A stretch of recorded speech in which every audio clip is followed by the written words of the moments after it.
આજે આપણે બનાવીશું બટાકા અને સાબુદાણાના વડા। આ સાબુદાણા છે, સાબુદાણાને મેં 2 કલાક પહેલા પલાળી રાખ્યા છે અને હવે પલળીને સરસ સોફ્ટ થઈ ગયા છે। એટલે હવે એમાં આપણે બધો મસાલો કરીશું। આ બટાકો છે એને મેં બાફી લીધો છે, એને પણ આપણે એમાં ક્રશ કરી દઈશું।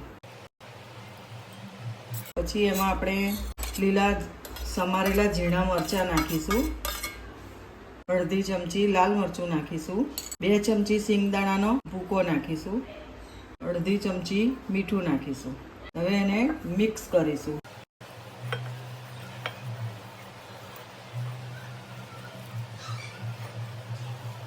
એમાં આપણે થોડું જીરું પણ નાખીશું, વાટેલું જીરું।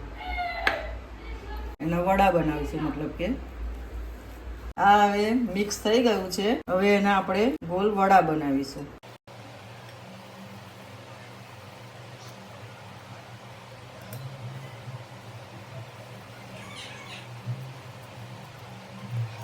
હવે આપણે એમાં કઢાઈમાં તેલ મૂકીશું। હવે આપણે આમાં તેલ ગરમ થઈ ગયું છે એટલે એમાં આપણે આ વડા તળીશું।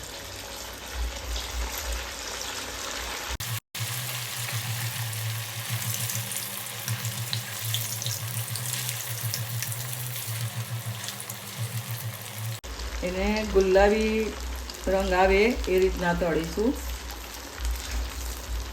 ધીમા તાપે તળવાના છે।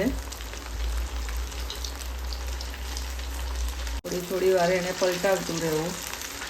આપ જોઈ શકો છો આપણા વડા તળાઈ ગયા છે, મતલબ કે હવે એને આપણે કાઢી લઈશું।